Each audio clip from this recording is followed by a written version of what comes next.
peradilan perdata yang isinya itu meminta pemilu dihentikan. Oh, jadi itu rangkaian dari skenario Rangkaian perpanjangan dari memperpanjang itu sampai ke PN pusat. Iya, bahkan sampai saya juga ke sini, ya? Iya, bahkan saya juga mendengar siapa pelakunya yang melakukan itu. Ya orang-orang ada di kementerian juga dari dalam pemerintahan. Iya, udah. Lalu disuruh batalkan pemilu. Kan isinya kan menunda pemilu dimulai dari awal coba. Kan kacau lagi. Kacau lagi. Kan itu artinya memperpanjang jabatan. Kalau sudah sampai April harus ditunda, berapa tahun lagi harus dimulai dari awal lagi kan? Waduh, waktu itu ini orang mainnya kasar sekali, sudah menggunakan pengadilan. Kebetulan kan saya banyak teman hakim, teman sekolah gitu yang nanti di pengadilan tingginya di Mahkamah Agung juga. Saya bilang, saya ini tidak akan mempengaruhi Anda. Pengadilan itu bebas, tapi menurut saya ini jorok. Itu ketika Anda masih menjadi Menko Polhukam? Iya, Menko Polhukam.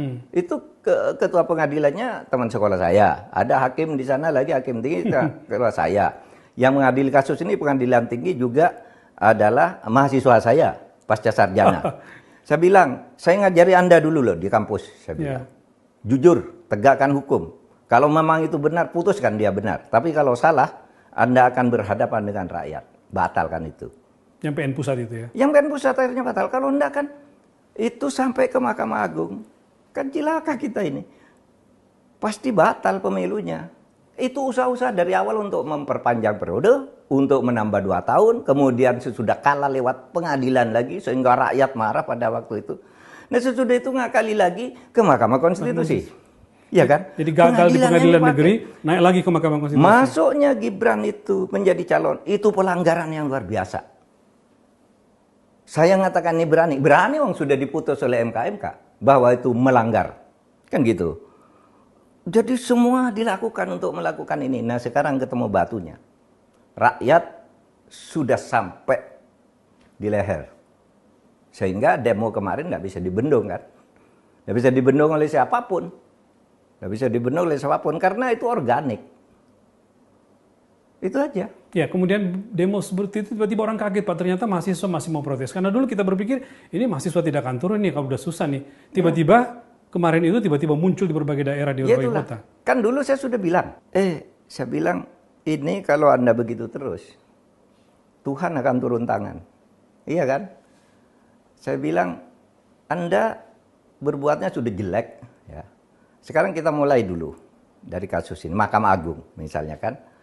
Saya bilang ketika Mahkamah Agung kemudian memutus Kaisang boleh calon itu kan norak sekali. Kan sudah jelas bunyi undang-undang bahwa 30 tahun itu saat diajukan pencalonan kan, saat pencalonan tiba-tiba diubah saat pelantikan. Itu dari mana Mahkamah Agung gitu?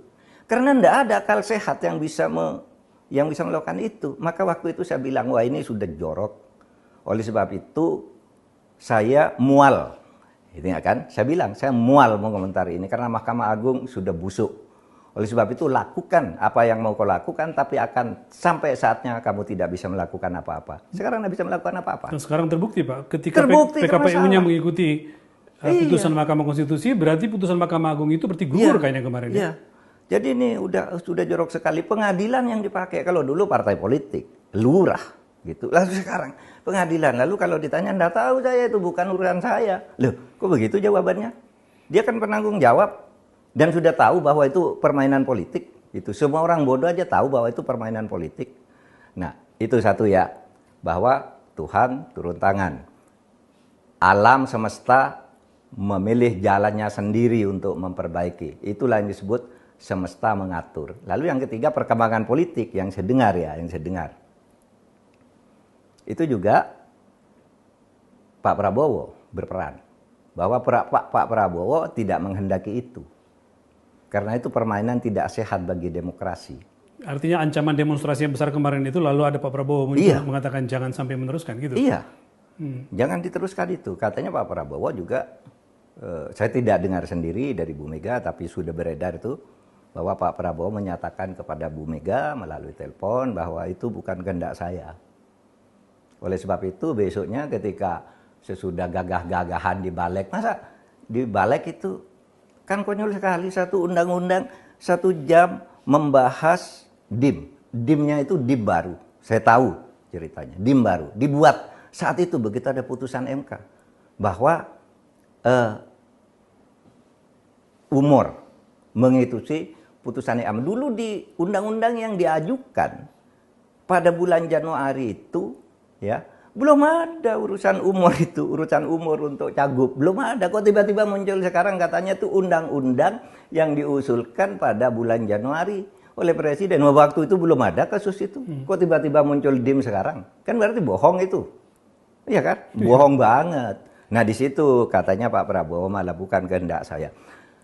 Itu informasi yang Bapak dengar dari mana? Sekarang beredar tuh Pak, yang beredar di penjelasannya dari Hamid Awaludin. Saya dari juga tadi sumber, ya? mendengar beberapa orang ex One Team Press katanya memang itu. Dan menurut saya itu benar. Tapi lebih dari itu, ya juga demonstrasi yang meledak secara tiba-tiba itu karena rakyat sudah tidak tahan, dibohongi dan mau mempermalukan rakyat Indonesia ke seluruh dunia. Masa rakyat begini besar mau dikangkangi oleh satu keluarga? Rakyat tidak tahan lagi, turun semua. Tadi saya ketemu dengan beberapa seniman. Saya tidak mendukung siapa-siapa, saya bekerja sebagai seniman. Tapi hati saya merasa sakit ketika melihat rakyat Indonesia diperlakukan begini oleh pemimpin kita sendiri.